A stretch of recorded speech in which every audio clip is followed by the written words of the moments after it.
topics and opinions expressed on the following show are solely those of the hosts and their guests and not those of W4WN Radio, its employees, or affiliates. We make no recommendations or endorsements for radio show programs, services, or products mentioned on air or on our web. No liability, explicit or implied, shall be extended to W4WN Radio, its employees, or affiliates. Any questions or comments should be directed to those show hosts. Thank you for choosing W4WN Radio.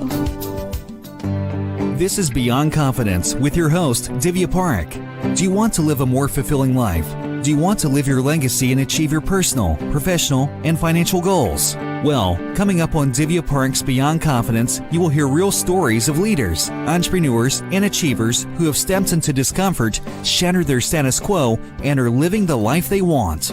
You will learn how relationships are the key to achieving your aspirations and financial goals. Moving your career or business forward does not have to happen at the expense of your personal or family life, or vice versa. Learn more at www.divyaparekh.com, and you can connect with Divya at contact@divyaparekh.com. This is Beyond Confidence, and now here's your host, Divya Parekh. Good morning, listeners. And of course, as you all know, Tuesday is my favorite morning of the week because I get to be here with you. So, talking about kindness, I want to talk about our guest, Ellen. She was experiencing storm and she was very kind enough to reach out and kind of apprise me of the situation. And here's what I want to share, that so many times what happens is that people can be so caught up with what's happening to them, and it's hard to remember other people in the moment. But she took that time to reach out, and that's our kindness story for the day. And it helps prepare the other person. So even when you may be in the thick of something, thinking about others can go a long way. And I want to thank each and every one of you who have got our books, especially The Entrepreneur's Garden and Expert to Influencer, amongst many of other books, because those two books will change your lives. And not only that, part of the proceeds goes to kiva.org. So it's a win-win situation all around. So let's welcome our guest. Welcome, Ellen. Hi, good morning. Thank you for having me. Good morning. It's a joy to have you here. So Ellen, share with us, do you remember a moment or a person that left a positive mark on you when you were a child? When I was a child, boy, there are so many. Let's see. When I was a child, I think there's a teacher that really stands out to me. She was a world history teacher that I had in the 7th grade. And she was really, really hard on me. And I didn't like that, right? I didn't like it. I didn't like being corrected or brought back into alignment with where I needed to be because I was a kid. No kids enjoy that. But she did it in a way that always felt like she expected better of me because she knew I could do more and be better. And I remember this one day, I actually got kicked out of the classroom. I don't remember why, but I was standing in the hallway just fuming. I was so upset. There was a passionate argument going on in the classroom from what I remember. And she stepped out in the hall and she really got in my face. And she said, you know what? Someday you're going to grow up and all that heart and all that emotion is going to help you. Ooh, I'm getting emotional thinking about this. She was right. It's at the center. It's at the center of why I do what I do. So she was right. Wow. Sorry about that. No, there's no sorry needed. This is a safe space. And our listeners are also wonderful because here's the thing, that when you're vulnerable, it takes courage to be vulnerable. And yes. It's all right. So many times it again comes back to the little actions that we talk about. And as I talked about your action today in the morning, because it's a live show, we make sure whatever it's ready. So just kind of giving me a heads up got me ready. And now, yes, your teacher was in your face, and look at the impact she left on you. Yeah. So we don't realize it, but it's so important that our words and our actions and behaviors, and even a smile as you're walking down the street, can impact somebody for life. So it's important to take that responsibility. Yeah. So as you grew Absolutely. up, did you have any interests or any specific hobbies or areas that just had you by like, yes, I gotta keep on pursuing this? For a long time, I was a musician. I Mm, started playing the flute when I was 7, um, at the end of 2nd grade. I grew up in Detroit, and in the elementary school, at the end of 2nd grade, the band teacher in the elementary school came around to all the classrooms showing people the different instruments, and I was absolutely captivated by the flute for some reason. And so I was so excited about it that the band teacher sent one home with me for the summer to see if I, mm. do anything with it over the summer. And I remember trying and trying and trying to get sound out of it, and finally managed to get some sound out of it, practically hyperventilating in the process.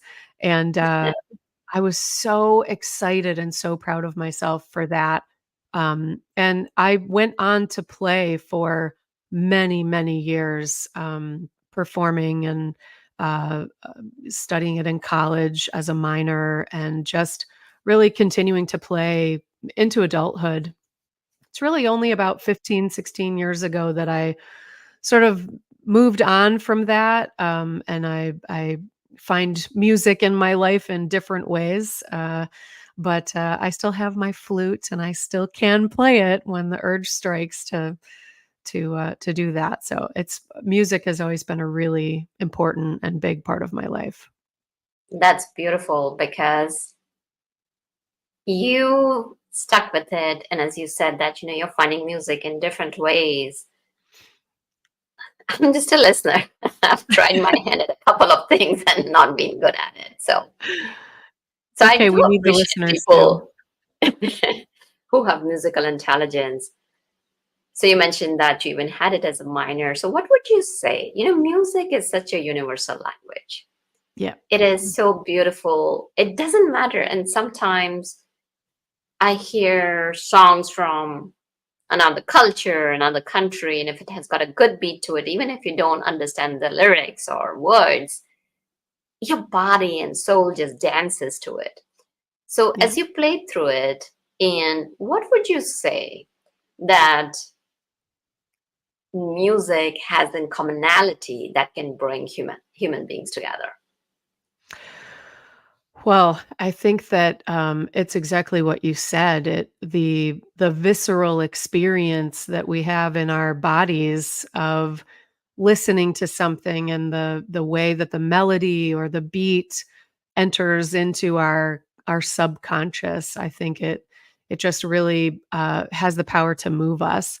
I had the opportunity and the privilege to go on tour with a symphony when I was, in high school, and we toured around different countries in Europe.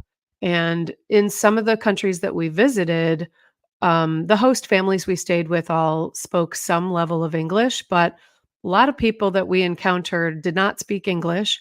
And yet they showed up at these concerts that we would give as a bunch of high school students from the US. And they didn't necessarily understand the words that our conductor was saying. There was always a translator on hand. But boy, were they moved by the music that we were producing together on stage. So that was an experience that I had that really showed me that firsthand, of the way that it cuts across culture, it cuts across language. There really is something quite universal about the way in which music just touches people's souls. Hmm. And that's beautiful. So, what was the other major in your college, and where did your life take you in terms of career? On a very winding road, Divya. So I Who says have life is a straight road? So many people right. think life is a straight road. Okay, elementary school, middle school, high school, and then job. But here's the beauty of life that, if you're open to it and look at life as an adventure, every day brings something new. And sometimes yesterday I was talking to one of my clients and I just said, let life come to you at times. Mhm. Yeah, absolutely. Well, and I also look at it as, I mean, every step that I've taken has brought me to where I am today, so I certainly wouldn't go Mm-hmm. back and change any of it. I had a double major in college in biology and French. I think Mm. I thought I wanted to be Jacques Cousteau.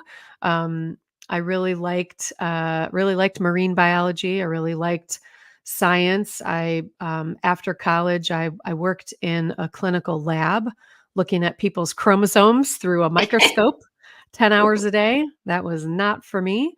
Then I had an opportunity to go to Central America and work in field biology. So Mm. I took advantage of that and went down and spent a year working in a very rural part of Nicaragua in Central America. And I was in charge of a reforestation project in 12 little tiny villages Oh, in a wow. very, very remote part of the country. And Mm-hmm. so I learned to speak Spanish, baptism by fire, 100%. I spoke French already, so there's a lot of relationship between those two languages, so it was easier to pick it up. And being a musician helped. I have a good ear, so I was able to pick Spanish up and live and work there for a year. But I went through a lot that year. There were lots of unpleasant experiences. Mm. I have a Sorry mouth to hear on that. me. I was a female, a young Mm. female, in a very machista kind of culture, and Mm. was not always well received, and sort of got myself into some difficult situations because of it. So at the end of the year, what I realized as my biggest takeaway was it had nothing to do with science. What kept me there through all Mm. of this challenges and struggles during that year, it was the people, it was the relationships that I Mm. built, some of which literally saved my life. It was just the power of those connections and the way in which they looked to me and I looked to them. And we both sides felt like our lives had been dramatically changed and enriched for each Mm. other. And so I thought, I've got to figure out what to call the kind of work I was doing here, because it wasn't about reforestation. It was about community and it was about community building. I've got to figure out what Yeah. to call that when I go back home to the States so I can do that kind of work. And so I came back to the United States, and this was back in 1998. I came back to the US and found my way into community organizing. And I did that for a number of years. And that was very much wrapped up in people and Mm. relationships and understanding what's important to people in communities and how those people can come together and be a united, strong voice to have an influence and an impact on how Mm. decisions are being made in their communities. And that was amazing work. But the part of it I loved above everything else was just the transformation that would take place with someone standing up for the first time and learning how to tell their story in a powerful Right. and compelling way. And I loved that. So when I left community organizing in 2005, sort of accidentally started this company that I still have today, because the people that knew me from that national network started calling me and asking me to come back and help with leadership training and help with board development and things like that. So that's how my company began 19 years ago. That's beautiful.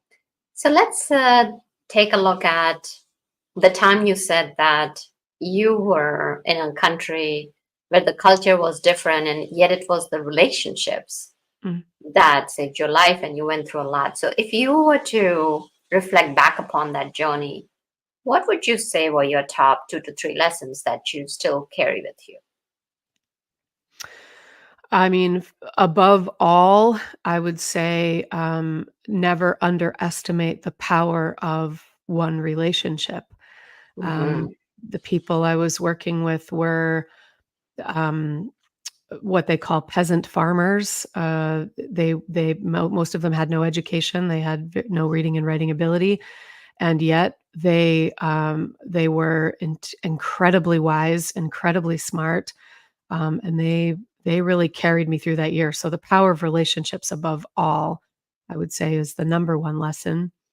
Um, Second, I would say to remember that we aren't in this alone, right? And it stems from the power of the relationships, but the power of community beyond the individual relationships, the power of that community to lift you up when you're struggling, to carry you, to help you, to walk through life with you and be there as an accompaniment that enriches life, that makes it better, that, have people to celebrate with, have people to cry with.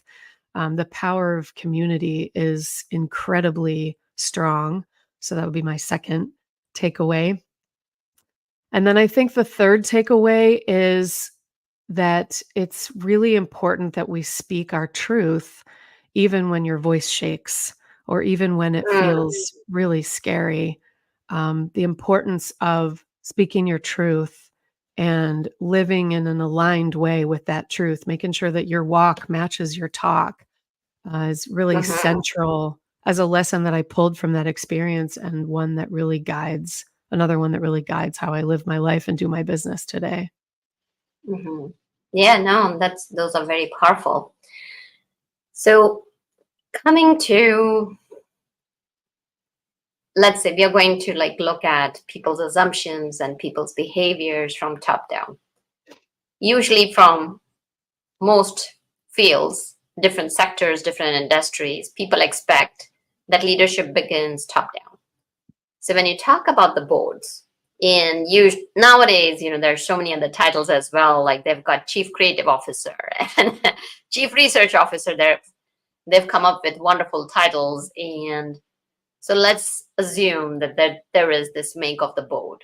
So what would you say that what's happening now is like these are people with a lot of different expertise, experience, they're bringing in value, they've got different skill sets, and so many times egos are also involved. And because egos are involved, if let's say somebody has made one decision, they stick to it and the whole team can fall apart. So let's say if a new board were being formed, what would you say is a good process to bring that board together, and what are the skill sets needed? Hmm, that's a huge question.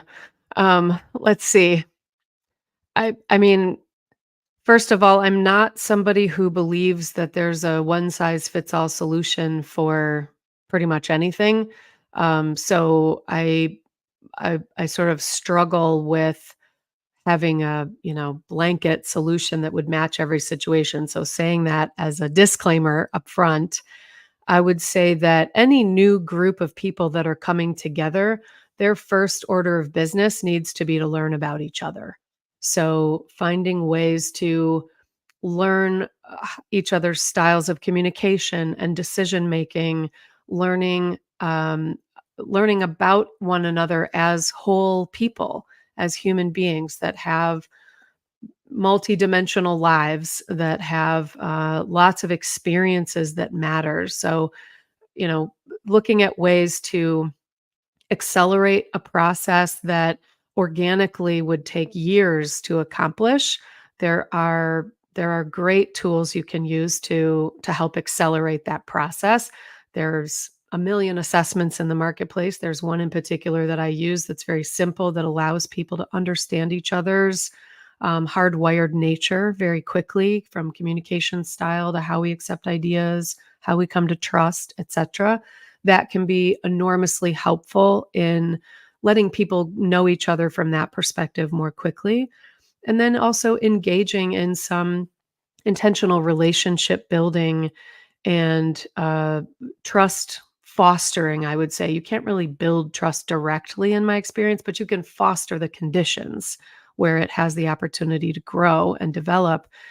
And there's work you can do with a group of people to just help them understand that trust is most often a choice, that we extend it by choice, and having a framework that they're all in alignment around about how they're going to operate together, how they're going to handle difficult conversations that come up. Um, Aside from the logistics of, board governance and the specific kinds of rules from that perspective, I think the human interaction ground rules are just as important for any new group of people coming together, because that provides the roadmap for how that group can approach one another, how they can interact most successfully together. So that's probably the place I would get started. And then based on the individuals that are part of that collective, though their temperament, their collective energy would really guide from there how to build on all of that. You're muted, Divya. You're muted.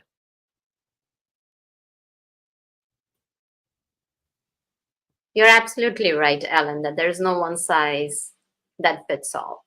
Mhm. Because let's say if it is a startup, then you need people who are ready to take fast and quick decisions, versus if somebody is coming to replace a couple of people in an established Fortune 50 company, or if it's a nonprofit organization. And again, it depends where it is at in the global framework. So, very relevant points. You mentioned that you can accelerate it. So, what is the tool that you use? The tool that I use is called the Acumax Index. Mhm. Not a super well-known tool, although it should be because it's great.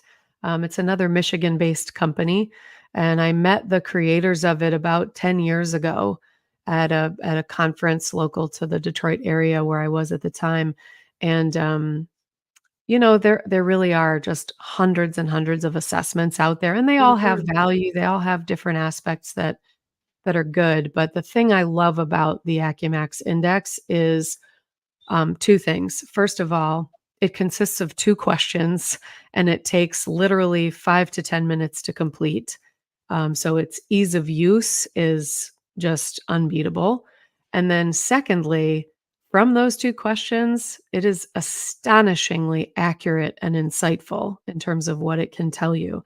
I have a group going through the introductory process with it right now. I did one of their debrief sessions earlier this morning, and um, just over and over again, the woman that I was talking to, I've never met her, but I have her Acumax, and I'm looking at it and I'm saying, these are probably some of your tendencies when it comes to communication and how you like to show up in a room and what you think about process and structure. And she just sat there shaking her head and said, finally, I don't understand how I just checked off some words.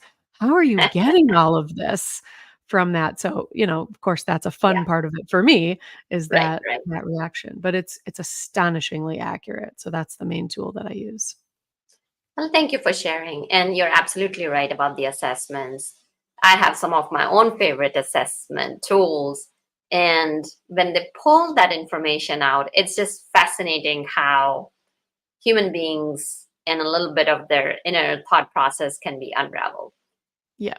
So now you have mentioned about the assumptions. So let's say there's so many teams, that different types of teams. One is one team that's working towards the same goal. And they could be working towards the same goal, but they are coming from different departments. So let's talk about a team that is just, let's say it's an engineering production department, or it could be manufacturing, doesn't matter.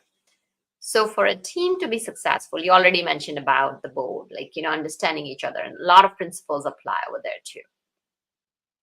Now, the role changes, and based on the roles, it does impact the behaviors and beliefs of individuals.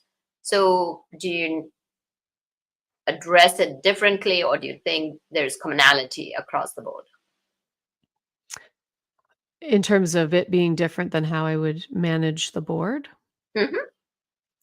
So I mean, oftentimes my go-to starting place with any group of people that want to understand one another better and lay the groundwork for for maybe establishing common goals, working toward common goals.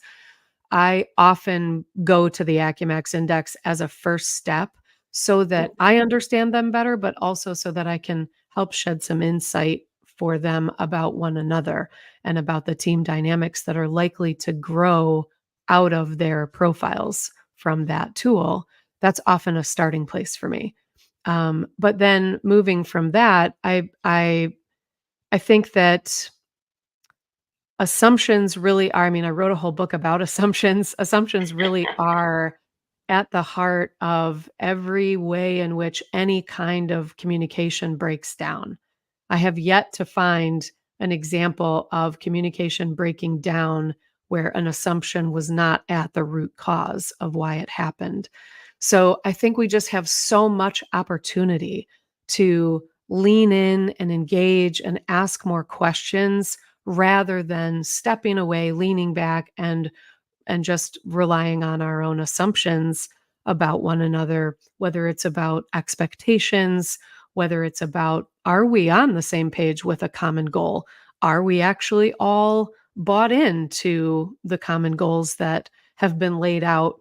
Or are people quietly disagreeing and therefore not necessarily engaging 100%? I think there's a lot of work that can be done up front to make sure, as one of my colleagues put it with a boat analogy, make sure that we're all on the same beach, that we all are walking toward the same boat, and that we all actually get into the same boat and then take our stations up within that boat so we can successfully navigate it where it needs to go. There are 3 or 4 layers of assumption that can interfere with us even successfully getting to the point where we can steer toward a common goal. There's so much that we've got to do to make sure we've established successfully and bought into that common goal first. Absolutely. And you are absolutely right in that, like, having that buy-in in the common goal. Now, and as you mentioned that, assumption is at the root of the miscommunication or misunderstanding.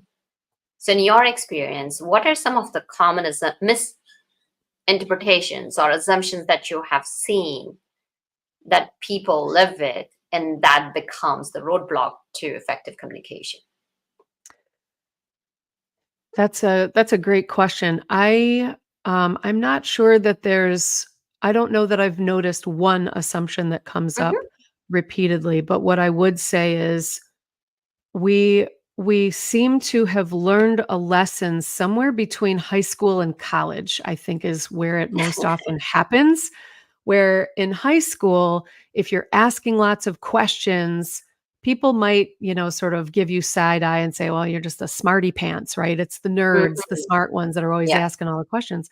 Hmm. Somehow in college, that got translated, at least in my experience, where the people asking the questions were the ones who couldn't keep up.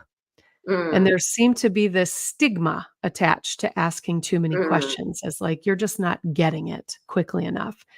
And I notice that in workplaces. I notice that among teams where people think, well, I can't ask that. If I ask that, they're going to think I don't know what I'm doing. Or they're going to think I'm not learning quickly enough or that I don't know how to do my job. And so I think that that's the tendency that I notice more than anything else is a real reticence to asking questions to make sure that you've got the fullest understanding possible. I think sometimes people get the gist, they get the edges of what they think they're supposed to do, but rather than just confirming that, asking one more question just to make sure they've understood correctly and can walk away more confident that they're taking the right next step, they're afraid to ask that clarifying question or two. And so they simply just, I'm going to go get started. And if I have to course correct, then I have to course correct. And man, there's so much wasted time, so much wasted energy in manufacturing, wasted money because production starts producing parts, for example, I live in an area heavy with automotive manufacturing. They start making parts the wrong way, or they don't change out the right piece of equipment, and it can be tens of thousands of dollars of wasted material because someone was afraid to ask those clarifying questions for fear of the stigma attached to it. So I think that's the trend I would highlight as the most common one. Yeah, that's definitely very, very true. As you talked about, there can be stigma associated around that. So now that brings us the question. So, okay, people have assumptions. How can they get beyond that? Well, honestly, I think it is to lean into that exact behavior that we just talked about and be willing to ask more questions. I think that when we're able to craft questions for the purpose of clarifying our understanding, to make sure that we're on the right track, make sure we've got the next right step planned and ready to move forward, to ask questions. And I think some easy language to help maybe make it clear that we do know what we're doing is to soften that question by simply saying, I appreciate this information. I want to just make sure that I am crystal clear about the right direction to go in. Is it all right if I just ask a couple of questions to make sure that I've understood exactly what you want, exactly how to get started, etc. And just being willing to lean in and actually ask those questions more than anything else is the simplest solution. It doesn't have to be complicated. Just being willing to lean in and ask the question that's in your mind, but that you might be afraid to ask. Ask anyway, and you won't go wrong. Absolutely. And another way, if we were to flip the coin, is also whoever is leading the meeting, making sure that it's inclusive. And there are times there are going to be, as you mentioned about, that you use Acumax. Some people use DISC or Strength Finders and Colby Index. I mean, there are tons and tons of those. Right. So it's also important to recognize who may be the introverts in your group, in your team, and as we are talking about, coming back to the team, regardless wherever your team is. And if they don't want to speak up, what I've found is also that if you send ahead of time that, would love to, these are the decisions we are going to be working on. Do you have any thoughts about it? So, yeah, 100%. I am absolutely on board with that strategy. and it comes back to the first thing that you had mentioned when we were talking about the board is understanding people. Yeah, absolutely.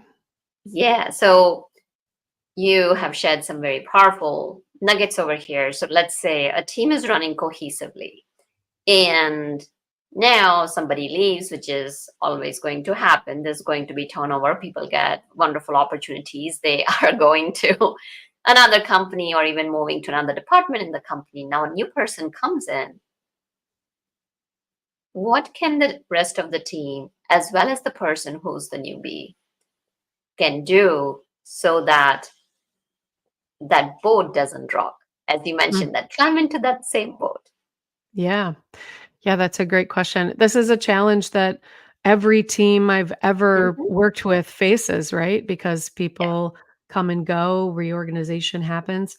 I think that there is a responsibility that too often is not accepted, I think, on the part of the people who are already on the team, maybe the leader of that team, to really introduce the new member or members to the culture of the team, to say, these are some ground rules that we've established of how we want to operate together, and really just introducing that new member of the team to those ground rules and getting their input and buy-in to make sure that those ground rules are things that the new member of the team is willing to embrace and is willing to uphold.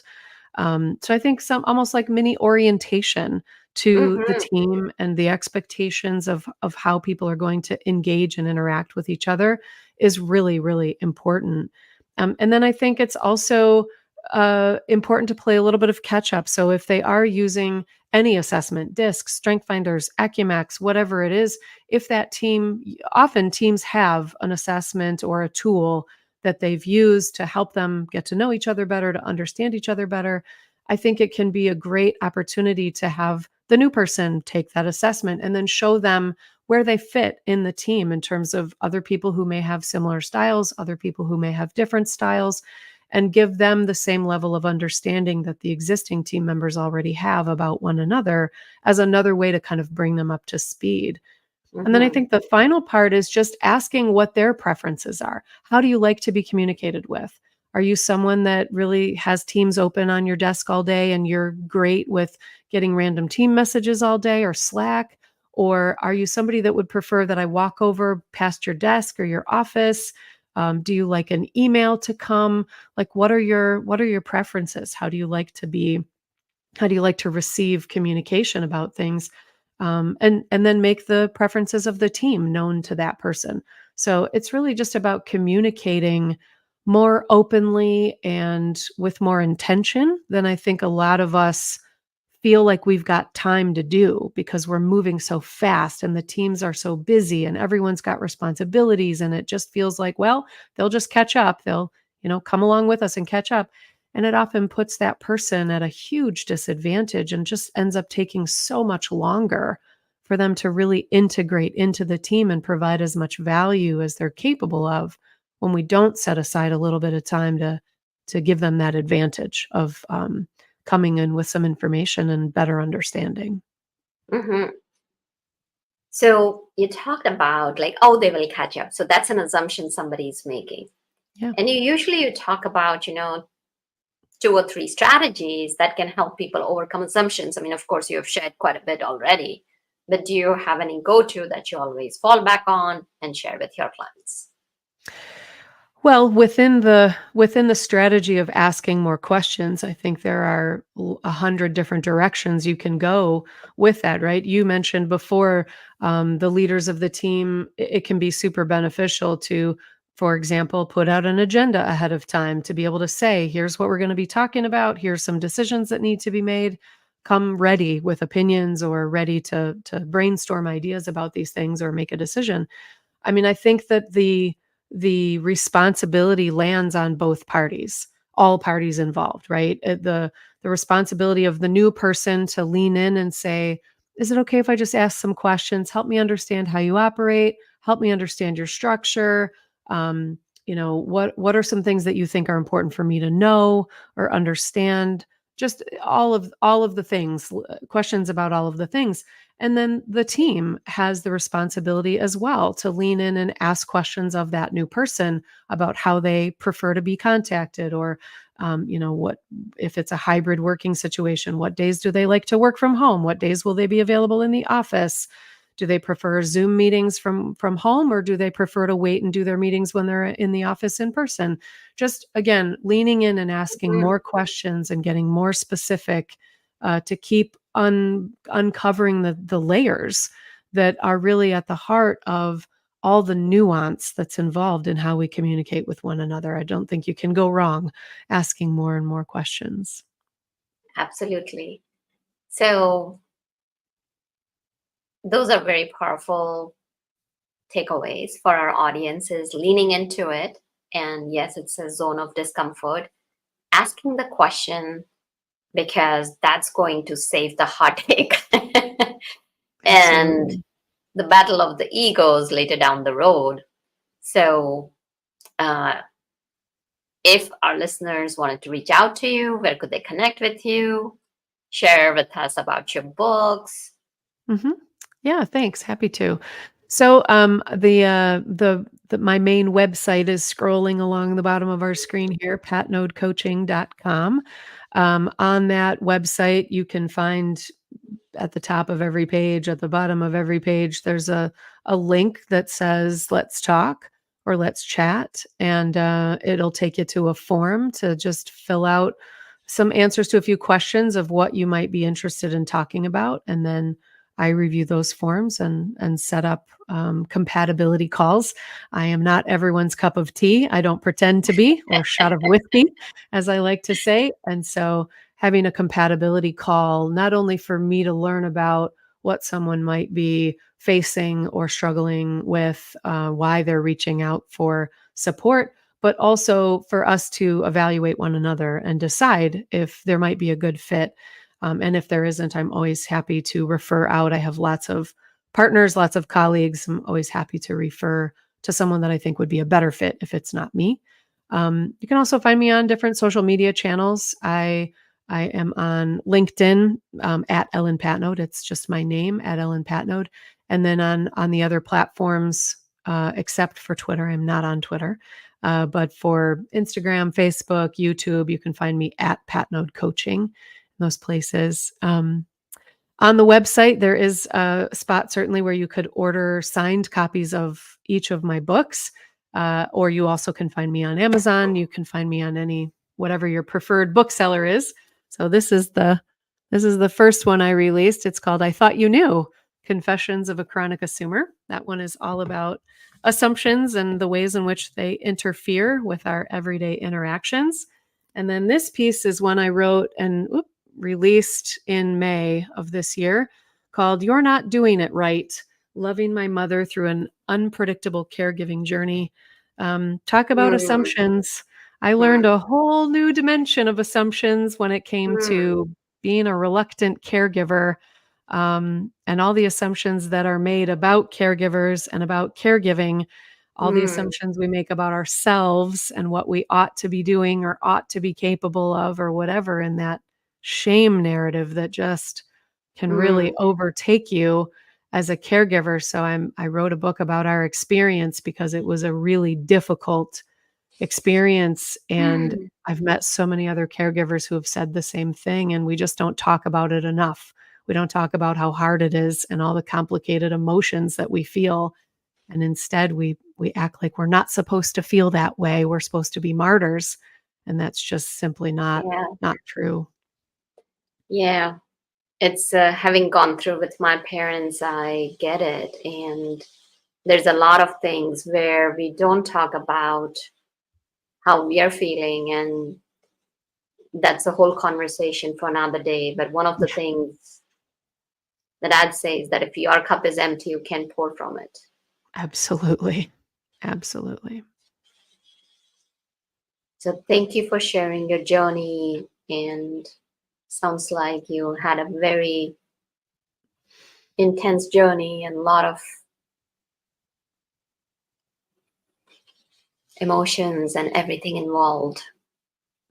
So thank you it for sharing was that.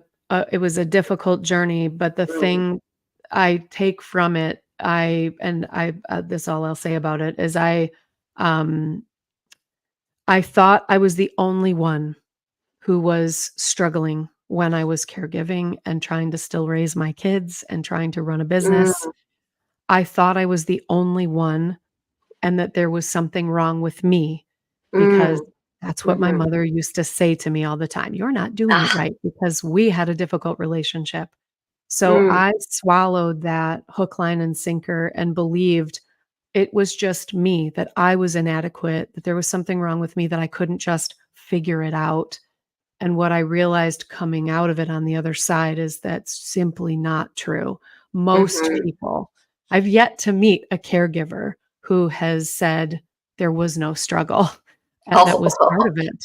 I haven't met anyone either. So I wrote this book as a gift to other caregivers, past, present, and future, to just let yourself off the hook, be a little nicer to yourself, and know that you're not alone. And whatever you're feeling is okay to feel. And if we just start there with letting go of that assumption that we're supposed to feel and be a certain way to be successful at caregiving or anything else, it's just not true. We got to let go of that. It opens up so many more possibilities. absolutely. And thank you for sharing that, because self-compassion is as necessary as being compassionate towards others. So thank you for joining us, Ellen, and listeners today. wonderful, beautiful people, what we want to leave you with today is self-compassion. And you'll be surprised how that self-compassion will extend into compassion for others as well. So reach out to us, let us know how we can support you so that you can live the life you want and deserve. And thank you, Juan, for making the show technically possible. See you again next week. Take care and be well. Thank you for being part of Beyond Confidence with your host, Divya Parekh. We hope you have learned more about how to start living the life you want.